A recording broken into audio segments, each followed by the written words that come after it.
Let me start with something that should genuinely disturb you. For nearly 700 years, the ancient world had access to one plant.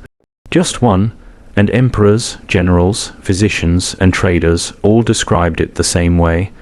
A plant that treated fevers, infections, chronic pain, conditions we still cannot fully solve today. One plant that powerful, and then it was gone. Not relocated, not renamed, not dormant somewhere waiting to be rediscovered. Gone, extinct, erased from the earth within a single generation. And here is the detail that nobody talks about. It disappeared within the exact same historical window that saw medical practice absorbed under centralized Roman authority. Coincidence? Maybe, but stay with me.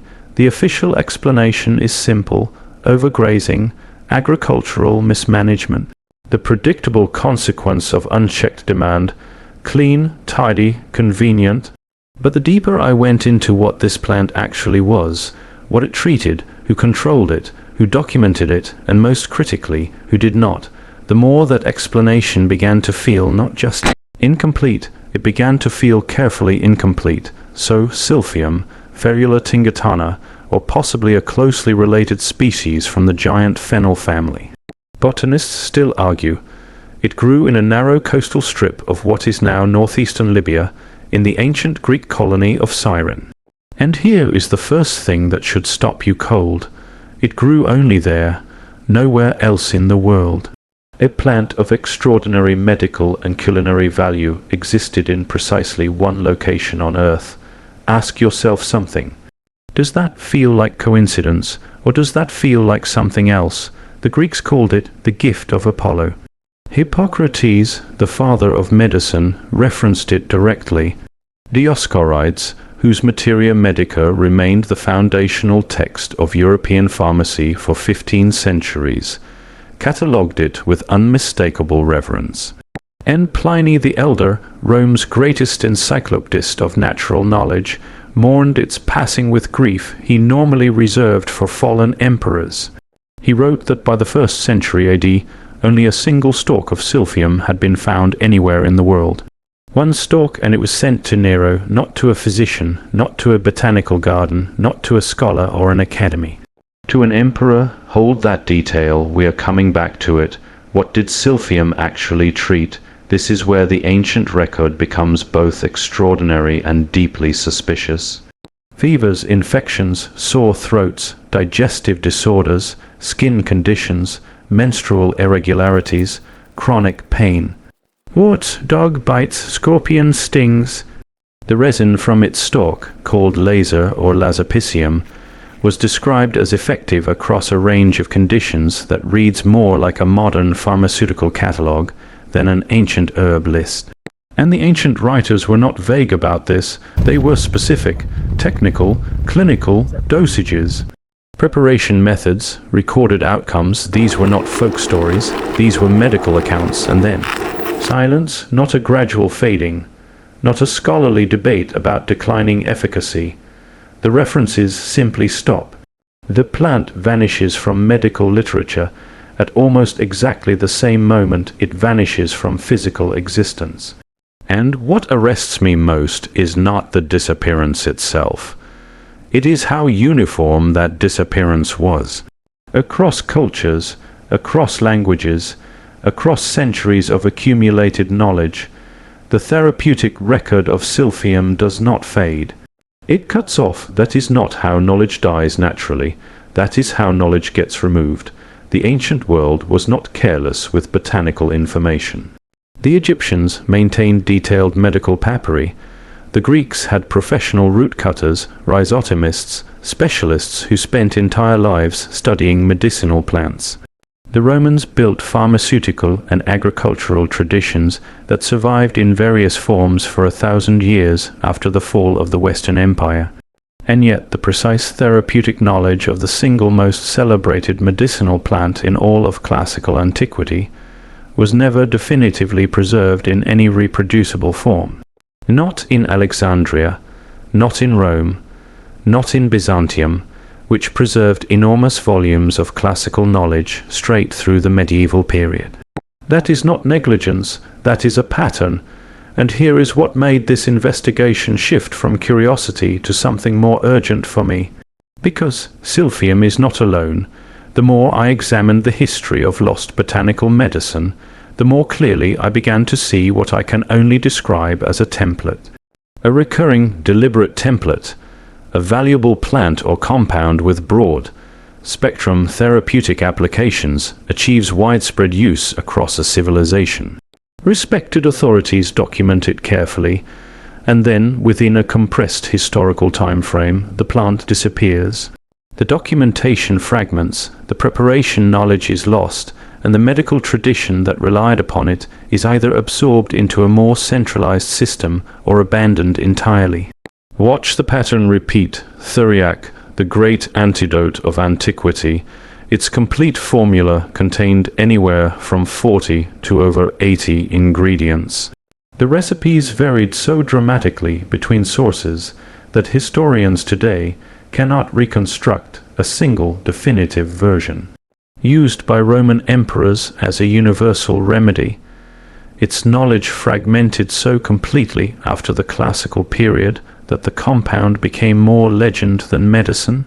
Soma, the sacred healing plant of the Vedic tradition, referenced throughout the Rigveda as a substance of supreme medical and spiritual importance. Its identity remains one of the most fiercely contested questions in the entire history of botany. Dozens of candidates proposed. None confirmed. The original knowledge seemingly evaporated from a civilization that documented almost everything else with extraordinary precision. Kai-Fi, the Egyptian sacred compound burned in temples and used therapeutically. Its preparation required dozens of ingredients, ritual timing, and specialized knowledge held exclusively by a priestly class.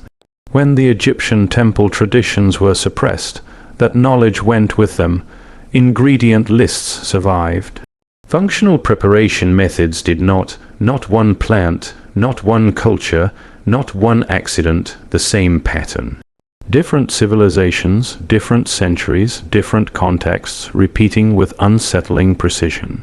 Now, let us look at the physical record more closely, because this is where the official narrative handles things very gently. Almost carefully, and I think it deserves harder scrutiny. Cyrene, the city built around Silphium, was one of the great cities of the ancient world. Its ruins still stand in modern Libya, temples, public buildings, and elaborate necropolis. It was wealthy enough to operate with a degree of economic independence remarkable for a Greek colony of its size. It issued its own high-quality coinage. It maintained its own philosophical and medical traditions. It held a complete monopoly over the most medically significant substance in the known world, and Rome wanted it. The kingdom of Cyrene was bequeathed to Rome in 96 BC through a will. No war, no conquest, no negotiation. The last Ptolemaic ruler simply left his kingdom to Rome upon his death, signed seed through a document. I am not saying that document was forged. I am asking you to notice that it was convenient, almost perfectly convenient. And here is the anomaly I cannot reconcile. The Romans were extraordinary agricultural administrators. They understood rotation, soil management, controlled harvesting, botanical preservation. They maintained estates producing the same crops across multiple generations. They were not careless stewards of economically valuable resources. That is historically undeniable. And yet, despite having every possible motivation to preserve the most valuable medicinal crop in their newly acquired territory, Silphium died out within roughly a century of Roman control. The official explanation buckles there, not completely, not provably, but it buckles because the Romans could have preserved it. They had preserved other valuable botanicals. They had sophisticated systems designed for exactly this kind of conservation. But not this plant, this one they let go. Now think about what it would actually take to erase knowledge of a plant. Not the plant, the knowledge, the preparation methods, the dosage specifics, the compound formulations. That knowledge did not live in one location. It lived in Alexandria, Rome, Athens, Carthage, the trading ports of the eastern Mediterranean, the personal records of traveling physicians, root cutters, and apothecaries scattered across a vast and deeply interconnected world. For that knowledge to vanish as completely as it did would require a coordination so simultaneous and so comprehensive that attributing it to simple accident becomes almost intellectually impossible. Every botanical garden, every medical school, every physician's personal notes, every apothecary's handbook, every monastic library, every translation effort carrying classical knowledge into the medieval period, all of them would need to have, at precisely the same moment, either lost or deliberately chosen not to preserve the functional therapeutic knowledge of this one specific plant. That is not negligence, that is a wall, and here is the strangest part: the name survived, the reverence survived, the cultural memory of Silphium's importance survived clearly enough that Pliny could mourn it, that medieval scholars could reference ancient testimonials, that we today can reconstruct a surprisingly detailed catalogue of what the plant supposedly did. What did not survive was the how, the preparation methods. The compound formulations, the clinical specifics, the use was preserved, the utility was erased. That is a very specific and very unusual kind of forgetting. It is the kind of forgetting that looks less like loss and more like removal, and once you recognize that distinction, you start seeing it in places you never expected. The tradition Silphium represented did not die with the plant, it was transformed.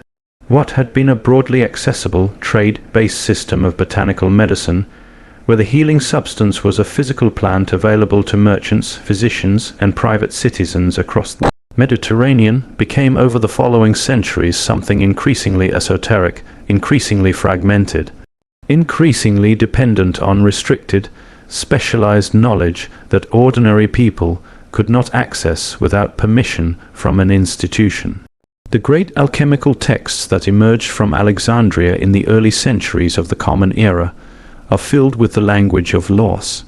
Recovered knowledge, hidden teachings, encrypted wisdom from a prior age. Scholars like Ibn Sina and Jabir ibn Hayyan were not charlatans. They were serious empirical researchers, and they worked consistently from the same haunting sense that something had been lost. Something important, something they were trying piece by piece to reconstruct. What does that tell us? It tells us that even the people who came after, the best minds of subsequent generations, could feel the shape of what was missing. They just could not find it.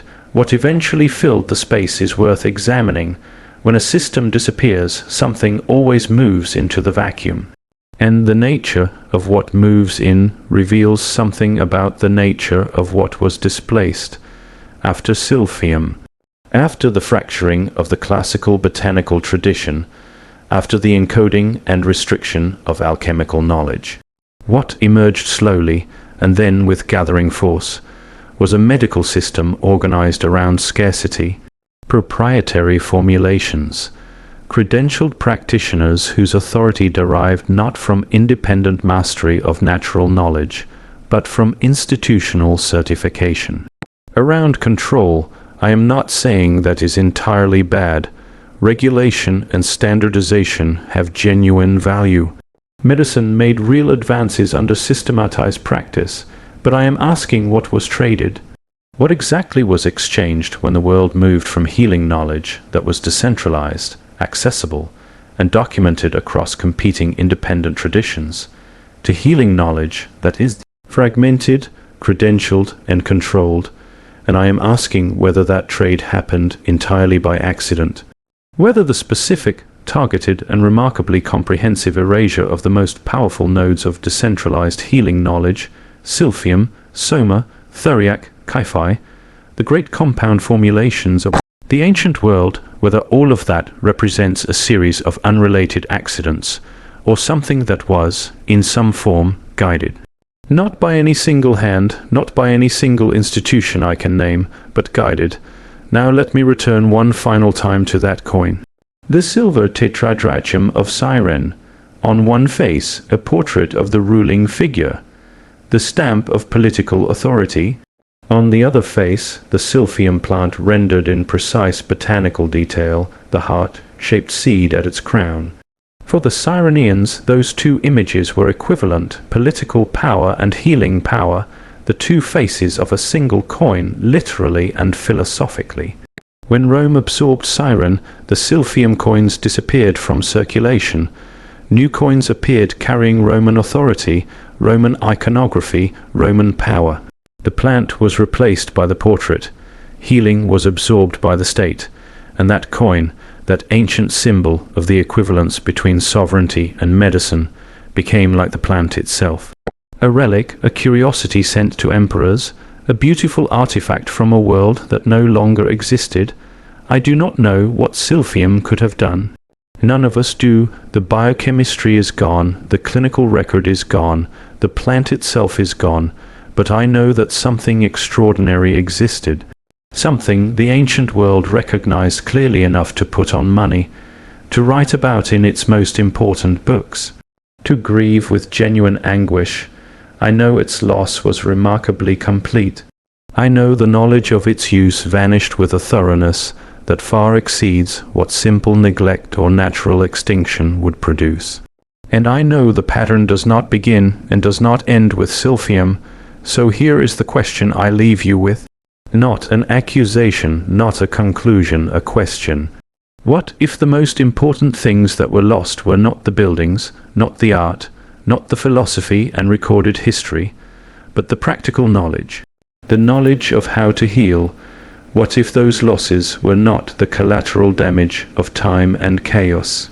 What if they were the point? What would we look like as a civilization if that were true?